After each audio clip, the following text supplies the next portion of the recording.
Hello, this is the fifth talk about this book, Brave New E-World. This is volume 1, we also have volume 2, and I'm trying to tell you a few things about this book.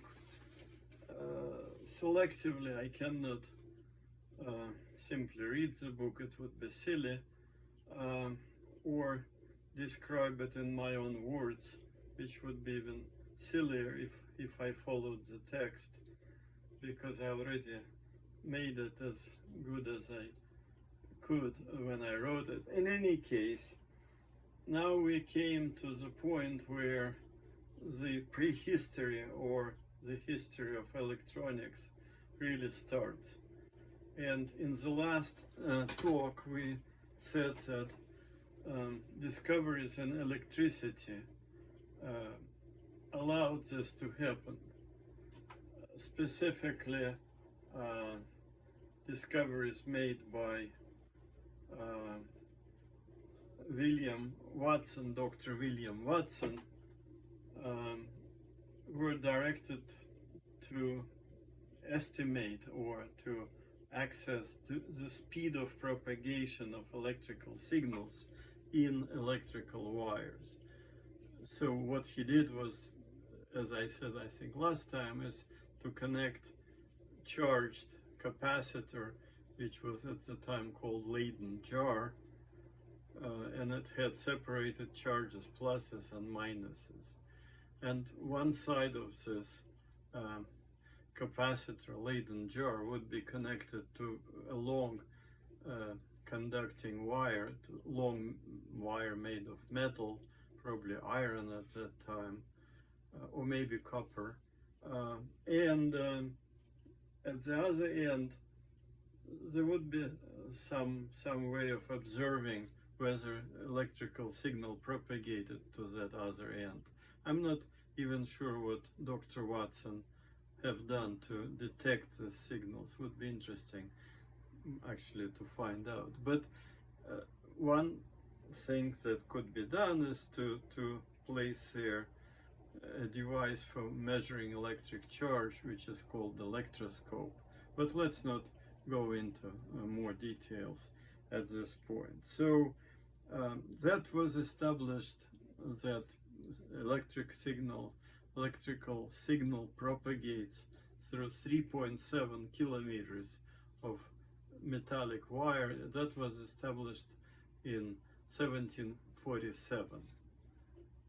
And it gave the first ideas to people who thought, what can we use this electricity for? What is the useful application of all of this? And one idea was apparently in the air at that time, and that was that it could be used for communications, because the time of propagation of that signal through a few kilometers of metal wire was below any detectable limits. It was so fast that people couldn't measure that time. In fact, they naively assumed that it was instantaneous. So then the first serious proposal for the electrical telegraph appeared in 1753, and it appeared in a publication which is called the Scots Magazine of Edinburgh, the Scots Magazine in Scotland, and the letter was signed only with initial CM, and it was entitled, it was a short letter, I actually saw it once, read it, it's one page essentially, and it was called An Expeditious Method of Conveying Intelligence. So that's right to our point of making, of deciding that electronics is electricity which deals one way or the other with information, intelligence, is here obviously equivalent to information. So that letter described briefly how such an apparatus could be constructed, and the way CM, the author of that proposal, described it was that he proposed that there would be, I think, 26 wires running from one place to the other place, long wires presumably, and 26 because there were 26 letters of the alphabet. And on the transmitting end, there would be an electrostatic machine. Those machines we talked about, where some sphere would be rotating mechanically, and sphere made of an insulating material, sulfur or glass, and it could be rubbed with certain fabrics or even with dry hands, and then this one side of this construction, maybe the sphere itself, could be connected electrically with some metal brush, for example, receiving, collecting that charge on the sphere, would be connected to one end of the line. And on the other end of the line, CM proposed to place little insulating balls which would be charged from that line, and then under them he proposed to place little pieces of paper with letters of the alphabet on each piece of paper, and then the machine would be in turn, electrostatic machine would be in turn connected to the appropriate wires with appropriate letters that somebody wanted to transmit. And on the other end, according to this proposal, the little hanging ball would be electrified, and the piece of paper would jump towards that ball or move towards that electrified ball. So then he, that author, CM, I will say in a minute what people think about that mysterious name, but CM proposed that another version of his construction would be to have little bells which would, according to him, sound if sparks from the line come to the bell. The bell which sounds corresponds to a certain letter again. That, in my opinion, is questionable. I don't think the bells would sound immediately upon electrifying this line. After all, the amount of charge was small and so on, but it was only a proposal.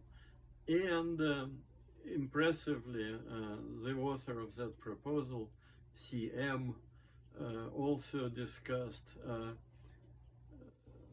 the possibility that the line could lose its charge if it's long. He said that nobody ever tried to conduct electricity through long lines. So obviously he did not read Philosophical Transactions of the Royal Society and did not know about the work of Dr. Watson, which was, I think, typical at the time, that people did not follow the literature all that closely.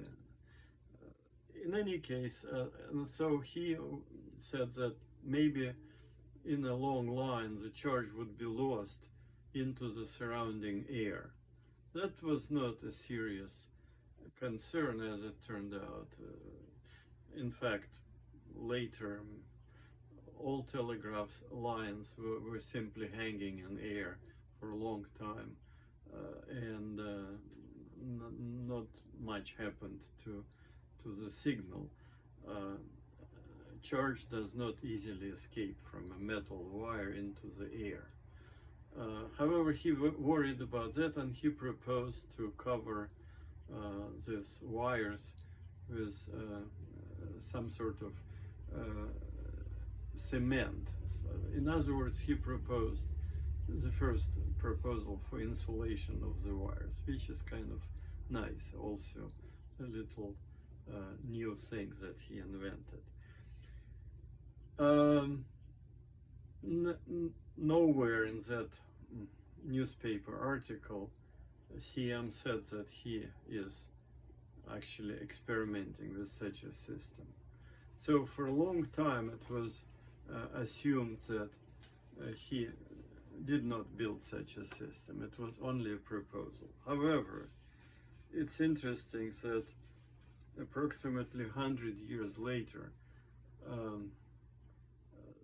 something surfaced, which I will describe in a minute, that seemed to suggest that he actually did experiment with this apparatus, similar apparatus. So, but before I go there, I wanted to to stress something, namely the year when this was proposed. It was 1753, okay, the middle of 18th century.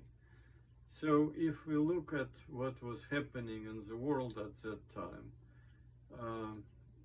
I thought maybe I can find a couple of facts which corresponded to that year or around that year. And very simply, I looked who was the king in Great Britain at that time, and that was, of course, George II, after whom he was not a father. I think he was a grandfather of George III, who actually is famous for losing the American colonies. But George II was a British king of Britain, Great Britain and Ireland, as it was at the time. In France, it was Louis XV, who is pretty well known. He is described in so many books and so on. I also looked at what happened in Italy. Well, of course, it was not a state yet. It was a collection of various states. For example, Venice was separate from Rome, and so on and so forth. And in Venice, Casanova, whom we all know, was 28 years old, and he just returned in that year, I think, or maybe the previous year, from his big trip of Europe in Paris, Dresden, and Prague, and Vienna. He returned to his native Venice, and he lived there happily for another couple of years. Before he, in 1755, he was famously arrested and put in prison. So he was pretty young at that time. I also looked at what, well, I don't have to look very much. It's well known that the society was 18th century society, clearly. All those swords, and muskets in the army, and duels and everything. And when we compare this to the proposal to have instantaneous electrical communications between faraway points, I think it's kind of impressive what people were thinking about in that old and not so advanced society. In any case, okay, so that was approximately 100 years later, in 1855, I believe. Uh, CM's identity was of interest to historians and scientists for a long time, and at that time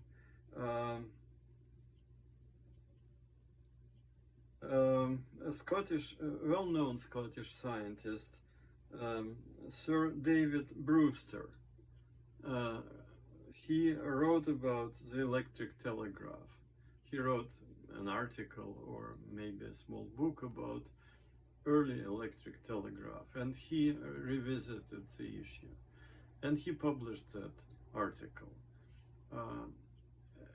He was a Scottish physicist, so the proposal was made in Scotland, so he was proud of it, and he was interested in that history. By the way, David Brewster is pretty well known in physics, and students of physics know that he contributed to optics and so on. He is a well-known physicist himself. In any case, once he published that article, he received a letter from the city called Port Glasgow. Okay, Glasgow, everybody knows, right? Port Glasgow, written by a certain Mr. Foreman, who stated that he had seen a letter written by CM, who, according to him, was Charles Morrison, a local surgeon, and a man who was known to be very intelligent and was in high regard by his neighbors and so on. He was a medical doctor, a surgeon, and apparently he sent the letter to the grandfather of that Mr. Foreman, and he wrote to his grandfather, that, who was his friend apparently, that he is actually experimenting with such an apparatus, and he's planning to publish his findings, but only under the initials CM, because he does not want to face some ridicule and so on. He was kind of shy. So, however, that letter, when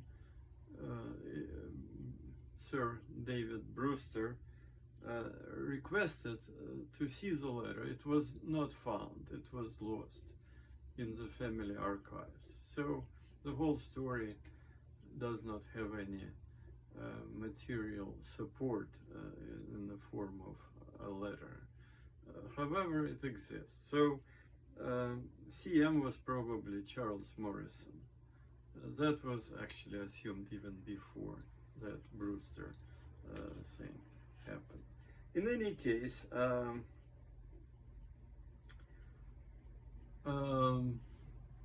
then electrostatic telegraph was proposed a couple of more times, and interestingly, all of these proposals were not referencing the previous ones, because people, well, either did not know about predecessors or did not care to acknowledge them. And one of the notable next proposals came from Switzerland, and there was a Swiss physicist, Georges Louis Lesage, who was also a known physicist. He contributed something to physics. I will not go into these details, but he was a serious physicist of his time. And he also published two journal articles, short journal articles, in which he published the first one in 1782, which appeared in Journal de Paris, in the Parisian journal, and the second one later in the same year, which appeared in le Journal des Savants. I think that means Journal of Gurus, right? So there was this journal, and one of them he signed also with initials, but the other one with his name. And in it he described a telegraph which would be fed not from electrostatic machine but from Leyden jars. So again, many lines corresponding to the number of letters in the alphabet. So it's pretty inconvenient construction, I would say, but later it was improved. But these first proposals, they had the same number of lines as the number of letters in the alphabet, parallel wires, right? On one side, each line in Lesage proposal was connected to a dedicated Leyden jar, which could send electricity down that wire, and on the other end he proposed 24 lines in that case, but his description was very sketchy. It was not detailed, and I don't even remember how if he described how he would detect that charge on the other end. Perhaps something similar to moving something, some kind of a detector by electricity and so on. In any case, people think that it was also never built, that it was only a proposal. There was a stable legend or belief in the history of telegraphs that he actually built this telegraph in his home in Geneva, in Switzerland. And in fact, this nice picture, which you have seen already on the first volume of my book, depicts later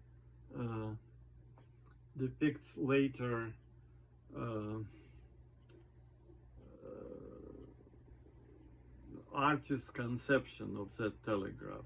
That picture was made many years after Lesage died and so on. It's an artist's conception at the end of the 19th century. However, it's kind of nice, and it shows the nice costumes of the operators. And also it shows, if you look carefully, on this end, it shows this rotating sphere, which is connected to an apparatus where you press different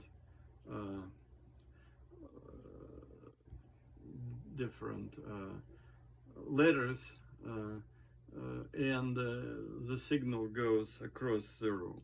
By the way, Lesage described that his wires were underground in his proposal, so that's not even accurate. And as I said, he fed his system from Leyden jars and not from the electrostatic machine. So the painter, the artist who produced that engraving, did not read the sources very carefully. But in any case, it's just a nice atmospheric picture, and you can see in the other room the second operator receiving the message, and the whole thing looks like a piano. But in fact, you can see, if you look closely, that letters are written there, and when you push what you call it, the thing on the piano, I forgot the word for it, but in any case, you push the thing which corresponds to a given letter, and on the other end the operator receives some kind of indication that of what you pushed, and he writes the, the letter, and then little by little the whole message appears. Anyway, maybe enough for today. It's already 25 minutes. We will talk about what happened next in the next installment. But this prehistory of electronics, I say prehistory because, well, I will explain next time why I call it prehistory, because it was not real electronics yet. But it corresponded to electrical technology dealing with information. So in this sense, it is under our definition. And it's kind of romantic and nice, and it's very old. It's interesting to see what was done in the 18th century. Okay, thank you very much. Until next time.